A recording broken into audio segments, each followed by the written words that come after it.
Hay una pregunta que a los historiadores no les gusta mucho. Si el ser humano moderno existe desde hace 200.000 años, ¿qué estuvo haciendo durante los primeros 195.000? La respuesta oficial: cazaba, recolectaba bayas, vivía en pequeños grupos y no construía nada serio. Luego, de repente, hace 5.000 años, algo hizo clic, y de inmediato surgieron ciudades, escritura, arquitectura. En los últimos 30 años, esa respuesta ha empezado a desmoronarse. Un láser sobre las selvas mexicanas reveló una ciudad más grande que Los Ángeles que nadie sabía que existía. Un sonar frente a las costas de India encontró en el fondo del océano una ciudad de 9.000 años de antigüedad, la misma que los textos antiguos consideraban una invención. Los satélites sobre el desierto árabe contaron más de 1.000 misteriosas estructuras de piedra de 7.000 años. Hoy, 7 lugares así. Cada uno de ellos plantea la misma pregunta: ¿y si simplemente no buscamos bien? Espeluznantes imágenes de la antigüedad. En 1937, el científico peruano Julio Tello llegó al valle del río Casma, en el norte de Perú. Los lugareños sabían desde hacía tiempo de la colina con losas de piedra. La llamaban Sechín y preferían rodearla. Tello comenzó las excavaciones y bastante pronto entendió por qué. En las losas de piedra que cubrían las paredes exteriores del complejo había imágenes talladas, cientos de imágenes, y todas mostraban lo mismo: cuerpos humanos desmembrados, no escenas de batalla ni monstruos inventados, sino partes del cuerpo, cabezas sueltas, brazos, piernas, columnas vertebrales, órganos internos, y todo representado con tanta precisión y cuidado que quedaba claro de inmediato. El artista no fantaseaba, dibujaba lo que veía con sus propios ojos. Entre estas imágenes hay figuras de guerreros con ropas ceremoniales, tranquilos y solemnes, como si todo lo que sucede a su alrededor fuera una parte completamente normal de la vida cotidiana. Los científicos dataron Sechín en aproximadamente 1800 a.C. Es uno de los complejos monumentales más antiguos de toda América, más antiguo que la mayoría de las construcciones conocidas de Perú y más antiguo que la cultura chavín, que generalmente se considera la primera civilización seria de los Andes. Sin embargo, quienes lo construyeron no dejaron absolutamente nada más que estas paredes. Ni una sola inscripción, ni un solo símbolo, ni una palabra en ningún idioma. Los historiadores tienen varias teorías sobre lo que ocurrió aquí. Algunos creen que son rastros de sacrificios tras una victoria militar. Otros hablan de algún tipo de calendario ritual. Otros piensan que los gobernantes usaban esto para demostrar su poder. Pero todas estas teorías se basan únicamente en comparaciones con otras culturas de la época, porque no hay pruebas directas de ninguna de ellas. Si se miran las paredes con atención, se observa que las imágenes no están colocadas al azar, recorren la pared en un orden determinado. Las figuras de guerreros se alternan con imágenes de partes del cuerpo según alguna regla. Esto se parece más a un texto que a una decoración, como si alguien hubiera intentado preservar un fragmento de historia, algún patrón, solo que no podemos leerlo porque no tenemos la clave de este lenguaje. Bajo las paredes visibles hay otra capa más antigua, un montículo de arcilla sin cocer que es varios siglos más antiguo que el revestimiento exterior. Se sigue excavando hasta hoy y cada temporada se encuentra algo nuevo. Pero cuanto más se encuentran, más preguntas surgen. ¿Quiénes eran estas personas? ¿Qué hacían exactamente en este lugar? ¿Y por qué representaban la muerte de esta manera? Todavía no lo sabemos. Misteriosas estructuras en el desierto deshabitado.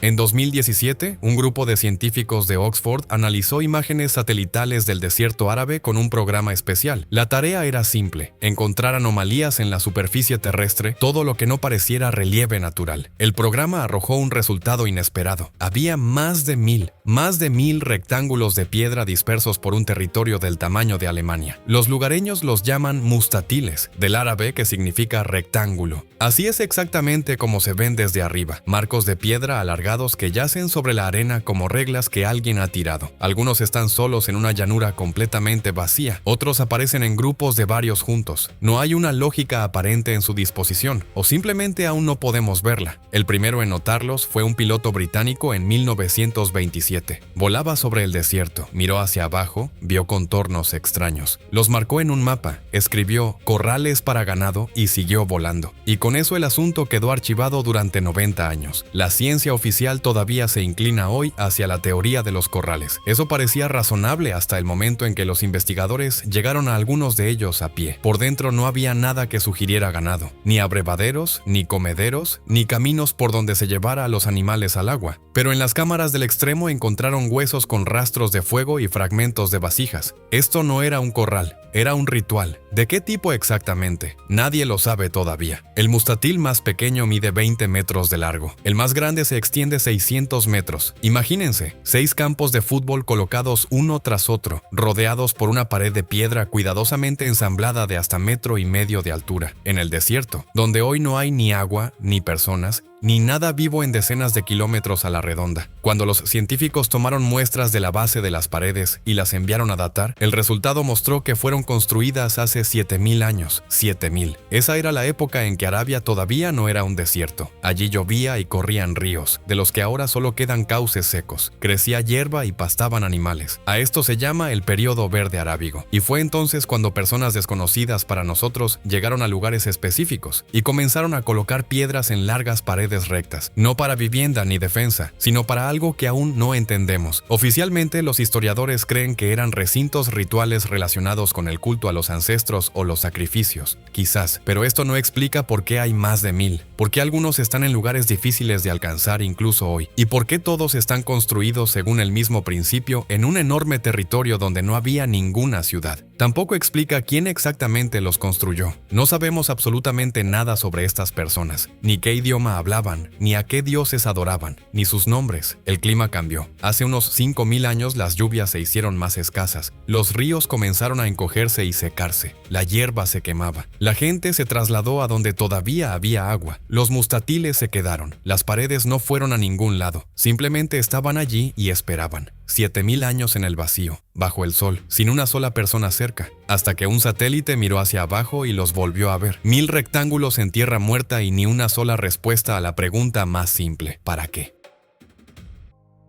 Ciudades bajo las selvas mexicanas. En 2018, los investigadores alquilaron un avión, le instalaron un escáner láser y volaron sobre las selvas del estado de Campeche, en el sur de México. La tecnología se llama LIDAR. El principio es simple. El dispositivo envía miles de millones de impulsos de luz hacia abajo cada segundo y, según la rapidez con que regresan, construye un mapa preciso del terreno. Los árboles son transparentes para él, solo ve el suelo. Cuando los investigadores eliminaron toda la vegetación del mapa y miraron lo que quedaba, vieron una ciudad, no fragmentos de ruinas, sino una ciudad completa con calles, plazas, canales, terraplenes y decenas de miles de construcciones conectadas en una red única y bien organizada. En superficie era comparable a Los Ángeles moderno, una gigantesca ciudad antigua bajo una selva tropical densa de la que nadie sospechaba nada. La ciencia oficial había mantenido la siguiente versión de la historia de la región durante 100 años. Los mayas vivían en pequeñas ciudades-estado separadas por selvas impenetrables. La población era relativamente pequeña y allí no podía existir nada a gran escala. Esta visión se había construido a lo largo de décadas, respaldada por cientos de expediciones y miles de trabajos científicos. Un solo vuelo sobre la zona con equipamiento moderno la destruyó por completo. Bajo el dosel no había solo arquitectura, había todo un sistema agrícola. Amplias carreteras pavimentadas conectaban centros individuales a decenas de kilómetros de distancia. Los campos fueron elevados sobre plataformas de tierra artificiales para que no se inundaran en la temporada de lluvias. A su alrededor, una red de canales para recoger y drenar el agua. Los científicos se dieron cuenta de que los mayas habían remodelado literalmente el terreno en cientos de kilómetros cuadrados para alimentar a millones de personas en la selva. Todo esto ocurrió 1,000 años antes del primer europeo en este continente. Los historiadores habían estimado hasta hace poco la población de las mayores ciudades mayas en varias decenas de miles de personas. El LIDAR demostró que las cifras reales eran muchas veces mayores. Y esto no es el límite. El escaneo continúa y cada nuevo vuelo añade al mapa estructuras que nadie sospechaba que existían. Los científicos recibieron este descubrimiento con mucha cautela. Este descubrimiento cambia completamente la historia de las personas en esta región, de cuánto más inteligente era la humanidad en el pasado, y qué civilizaciones humanas existieron realmente en la antigüedad. Y esto es lo importante. Los investigadores dicen que el escaneo láser cubrió menos de 1/3 del territorio donde vivían los mayas. Esto significa que bajo los bosques de México y Guatemala todavía hay ciudades que ningún ser humano moderno ha visitado. Ciudades con calles, mercados y templos, sin nombres, sin identidad, sin una sola historia registrada. Y esto también significa algo más. Estamos acostumbrados a pensar que las selvas son naturaleza salvaje e intacta, que donde ahora hay árboles, siempre ha habido árboles. Resulta que no es así. Enormes territorios que hoy parecen bosque primigenio son en realidad ciudades abandonadas. La selva creció sobre ellas en unos pocos cientos de años, después de que la gente se fuera. La naturaleza sabe muy bien cómo borrar sus huellas, y si no fuera por el láser, seguiríamos pensando que aquí nunca hubo nadie. Un mundo en el fondo del mar. En 1931, un barco pesquero trabajaba en la zona del Banco Dogger en el Mar del Norte. La red de arrastre fue más profundo de lo habitual. Se enganchó en algo, y cuando la subieron, junto con el pescado había un objeto hecho de hueso oscuro. El capitán lo llevó a un museo. Allí lo identificaron, un arpón hecho de cuerno de ciervo. Edad, aproximadamente 10.000 años. Alguien había usado ese arpón en el mismo lugar donde ahora el mar se mueve a 30 metros de profundidad. La ciencia oficial sabía desde hacía tiempo que el Mar del Norte fue en su día tierra firme. Era glacial, bajo nivel del mar, luego de cielo y inundación. Todo eso es la historia estándar que conocemos. Nadie pensaba demasiado en lo que eso significaba para las personas que vivían allí, pero vivían allí. Durante los siguientes 90 años, las redes de arrastre sacaron del fondo decenas de objetos, cuchillos y raspadores de piedra, fragmentos de construcciones de madera, huesos de mamut, rinoceronte lanudo y león de las cavernas. Una vez sacaron un trozo de turba con semillas de plantas, prueba de que aquí había crecido un bosque de verdad.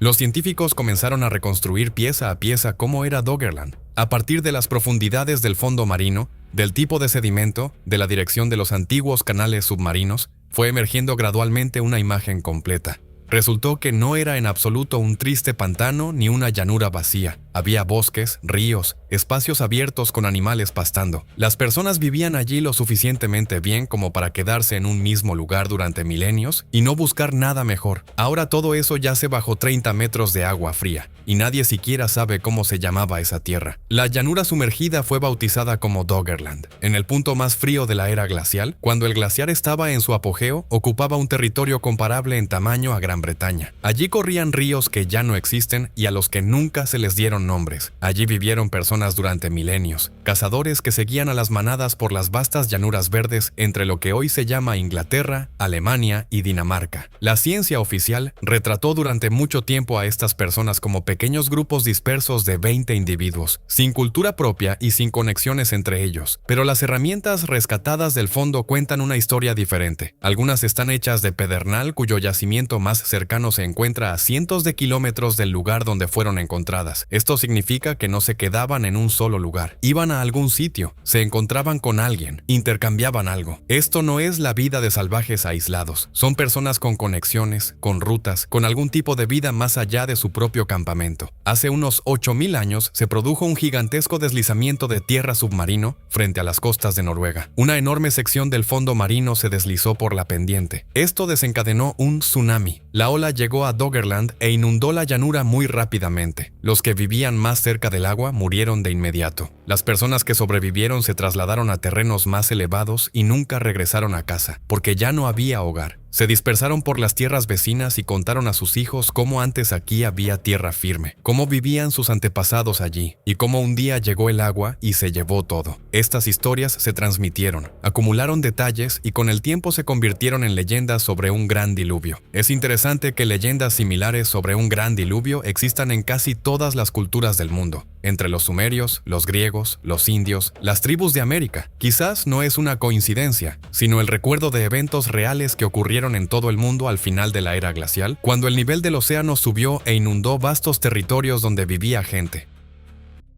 El sistema de agua artificial del Kalahari.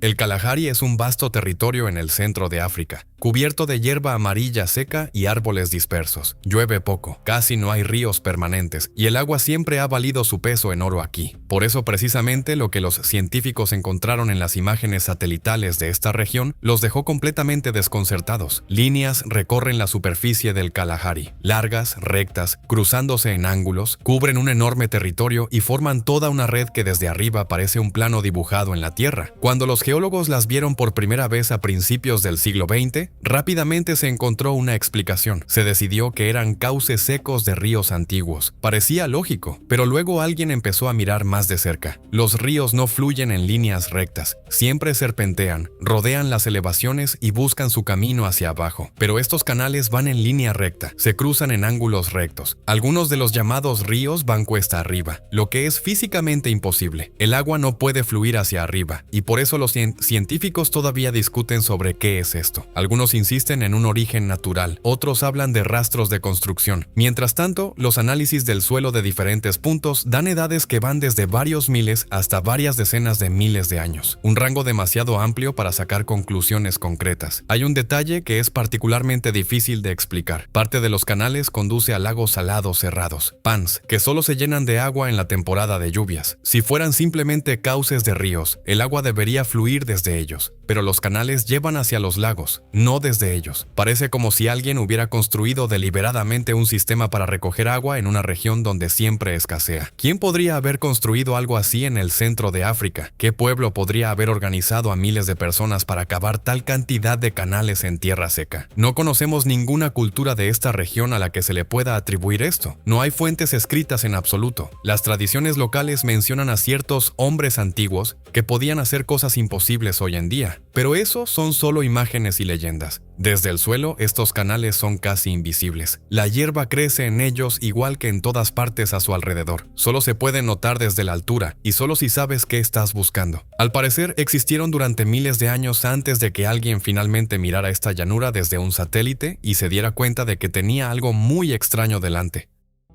Las montañas cortadas.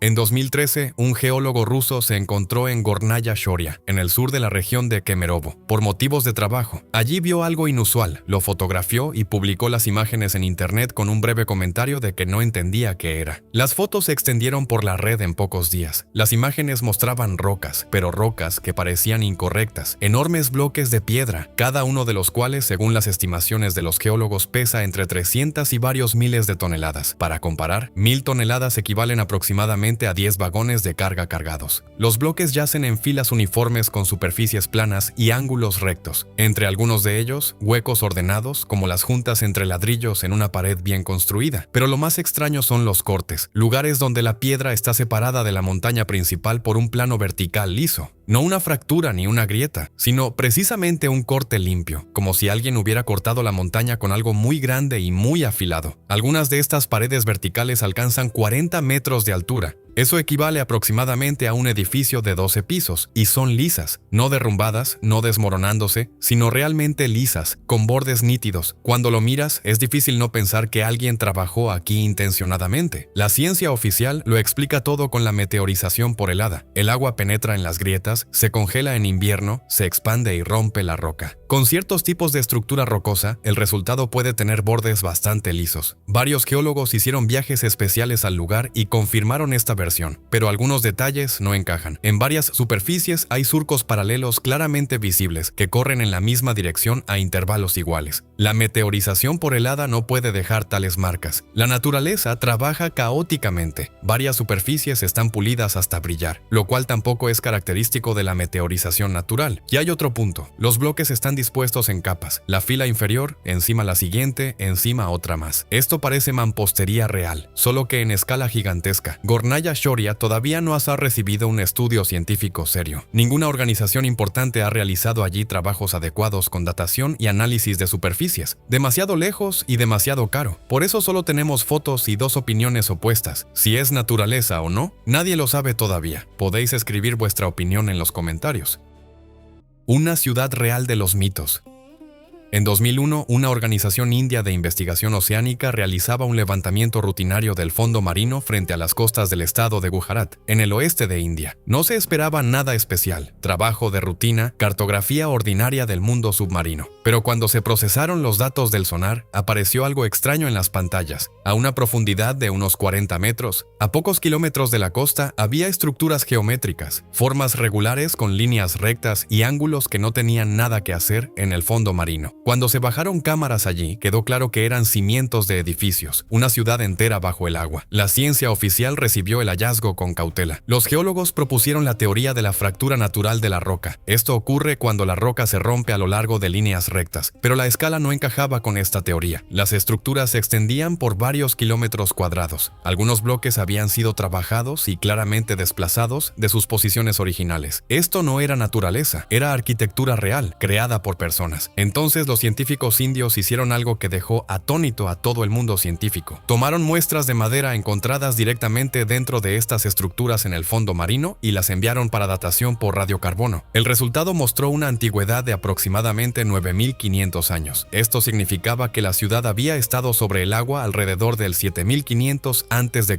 5000 años antes de Sumer, 4000 años antes de las pirámides egipcias, en una época en que, según la versión oficial de la historia, las personas en todo el planeta todavía cazaban con puntas de piedra y vivían en cuevas. Pero aquí es donde la historia se vuelve realmente interesante. En los textos indios antiguos, el Mahabharata y el Bhagavata Purana, hay una descripción detallada de una ciudad llamada Dwarka, la ciudad del dios Krishna. Según los textos, era una gran ciudad a orillas del mar, con enormes palacios, amplias calles y un puerto al que llegaban barcos de todos los rincones del mundo conocido entonces. Allí vivían cientos de miles de personas. Allí se guardaban el conocimiento y la riqueza de toda una civilización. Según los mismos textos, cuando Krishna murió, los dioses se llevaron la ciudad. El mar subió y engulló a Dwarka en un solo día. Los habitantes huyeron. Todo lo que había sido construido se hundió bajo el agua para siempre. Los científicos indios habían leído este texto durante miles de años como una hermosa leyenda, un mito religioso, una imagen poética. La comunidad científica mundial lo trataba de la misma manera, considerándolo otro mito del diluvio, de los que cada pueblo tiene muchos. Así fue hasta 2001, porque cuando los investigadores compararon la ubicación de las estructuras submarinas con la descripción de Dwarka de los textos antiguos, la coincidencia fue demasiado precisa para ignorarla. Los textos describían una ciudad en la confluencia de varios ríos con el mar. Exactamente allí se encontraron las estructuras. Los textos describían 6 distritos de la ciudad dispuestos a lo largo de la línea costera, y las estructuras se extienden exactamente así. La antigüedad del hallazgo coincidió con el periodo en que, según los mismos textos, vivió Krishna. La ciencia oficial todavía no ha reconocido Dwarka definitivamente. Ha habido poca investigación. Las excavaciones submarinas a esa profundidad son caras y técnicamente complejas. El gobierno indio ha anunciado nuevas expediciones varias veces, pero nunca hubo una investigación exhaustiva. La mayor parte de las estructuras sigue sin explorar. No sabemos qué tan grande es realmente esta ciudad. No sabemos qué hay dentro, pero aquí hay algo en lo que vale la pena pensar ahora mismo. Las personas en India registraron la historia de una ciudad sumergida. La registraron con gran detalle, con calles, palacios, puertos y coordenadas geográficas precisas. Luego llevaron esta historia a través de miles de años. La transmitieron de generación en generación, la incluyeron en textos sagrados, y en el fondo del mar, en el mismo lugar que describían, yace una ciudad de 9500 años de antigüedad. Resulta que los antiguos indios no inventaban un mito, simplemente recordaban lo que habían visto, y durante 2000 años llamamos invención a su memoria. Si una leyenda antigua resultó ser verdad, ¿cuántas otras leyendas no hemos tomado en serio todavía? Escribe en los comentarios qué leyenda antigua te gustaría que investigara a continuación.